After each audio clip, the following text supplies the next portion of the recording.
Well, first of all, a lot of gratitude for the reception of the G.I. Joe video. I'm always shocked what videos get more traction or less traction, but believe me, I'm pretty grateful I get any views. So, very grateful for the views. I'm only going to address G.I. Joe particularly at the end, but I did like that at least some people responded to it. And that gets us to Glass Onion, which also makes use of science fiction in a very weird way, as does G.I. Joe the movie. If you know G.I. Joe, it's mostly centered around spy missions between the Joes and Cobra. A lot of people felt that the use of science fiction went overboard with G.I. Joe the movie. I don't think so. I think it was mostly well balanced. Alright, we've had science fiction in the MCU, but when you try to merge it with other genres or with particular storylines, you have to be so careful you don't go too far. And ironically, I think that they didn't go far enough because once you start doing that, you're obligated to give us at least enough for the story to sustain itself. I felt satisfied with Glass Onion, and I think it's a very good film. I'd highly recommend it. I'm going to do a non-spoiler review here, but again, there's a lot that's very good in this film. And I like that, especially how Rian, because he has failed in the past. With Looper, for instance, the way he uses science fiction elements, I think, were basically done to skip over some plot holes, and I don't think he did a good job of it. But to give him a lot of respect, he did answer fans' questions on Looper. I was convinced with some answers, but not all of them. Glass Onion, I didn't really have too many questions, because even though people who fault the murder mystery for being weak kind of are missing the point. The main goal of Glass Onion is to be a satire, especially a satire of Silicon Valley, politicians, celebrities. That's its main focus. That's where it succeeded. You can wish that the murder mystery was more elaborate, more interesting, more complex, whatever. But again, that was the main goal. It fulfilled its main goal. So, being fair to the film, it succeeded where it needed to succeed. I think the more damning part of it is it shows Rian Johnson's weakness. When he has a style, he goes to a very big excess. And definitely towards the end, Glass Onion gets very crazy. Now, I liked most of the craziness. I thought it fit the style and tone of the film. But you can definitely fault Rian for taking his style and going way too far with it and not knowing how to pull back. And that brings us to Quantumania's dilemma that a lot of people are complaining he didn't go far enough, and Peyton Reed did offer new cultures, new civilizations, this whole new background for the quantum realm. It really just felt very shallow and very light. And so we have all these new characters, but very few people care. I mean, again, even people who liked Quantumania don't particularly seem to care about these new characters. They're like, okay, Ant-Man was fine. The story with him and his daughter was fine. Kang was good, etc. Just from the positive reviews, almost none of them are mentioning the new characters. So far, Ant-Man is becoming a very big disappointment, even for people who wanted to like it. But it might be okay enough to be, quote, a good film in terms of what it wanted to do, which is just be a silly, fun science fiction romp and just evoke enough science fiction for its own purposes.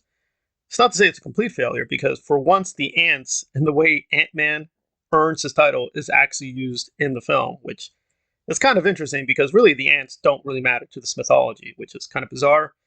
You think ants and Ant-Man would matter, but not really. Quantumania is coming off like a more disappointing version of Black Widow, where that also used a lot of science fiction concepts, like mind control. And that is a big one. You wonder, like, whoa, the mind is very complex. What do we mean by mind control? But they barely explain the mechanics of mind control, and before we know it, we are already whisked off to all these countries, all these adventures, and it culminates, again, very disappointingly, when the main villain, who seemed to have this very foolproof plan, turns out to be kind of a silly moron. Now, I realize that was the point. The whole point is how female power, female intelligence is way stronger than the male patriarchy and all that. And to be fair, Glass Onion is doing the same thing. I mean, it's not being explicitly political, but I do think there's an obvious wink, nod to the audience that the victim is a black woman who's very intelligent, and the villain is a white male who's basically an idiot and stole her invention. It's fairly obvious what Rian is trying to tell us about modern society and who's victimized.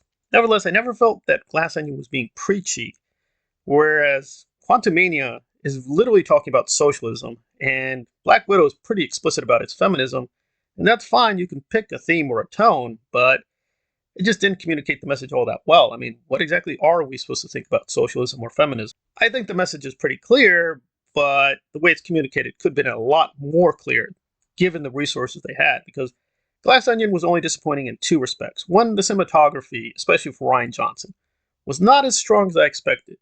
Again, part of that is that they're confining themselves to only a few locations. Even though people think Netflix has billions of dollars to spare, they worked with a very limited budget. So I think Ryan did a lot with the budget, but I was hoping for a little bit more. And also, the acting style is very, very exaggerated. Again, that's part of the story. That's fine. But in certain places, I did feel, especially the death scene of one major character, that felt way, way too overboard. And there I would say Quantumania is more consistent. It seems the acting style across the range was more consistent. Now, whether their performances are good versus the movie, that's another question. But Paul Rudd seems to be in fine form. He's as funny and deadpan as ever. But I think ultimately, whatever we think about Glass Onion, it's going to stay with us for a little bit longer because the satire was very well done. It stings and it hits close to home, but Quantumania is kind of flimsy. It's like, okay, we did this science fiction epic alluding to Star Wars, alluding to Star Trek and all these things, but it's doubtful how the cultural impact those things did. But we'll have to wait and see. So, as of now, I'd highly recommend Glass Onion. Can't recommend Quantumania just yet. I would recommend G.I. Joe the movie, especially to the MCU and their creators, because it seems like if you are going to introduce a whole new civilization, we need something like genuine codes of behavior, new language, new phrases. Again, we're really rethinking the origin of a lot of things, and G.I. Joe the movie itself may have flaws, but as a transition point from the old G.I. Joe series to the new one, it was pretty strong. Again, you may not like the new G.I. Joe, but it was a very solid transition point, whereas Quantumania really suffers as a transition point. We're getting sort of like the worst of the MCU, but in terms of what the best of the new MCU has to offer, we're not seeing it, at least not yet.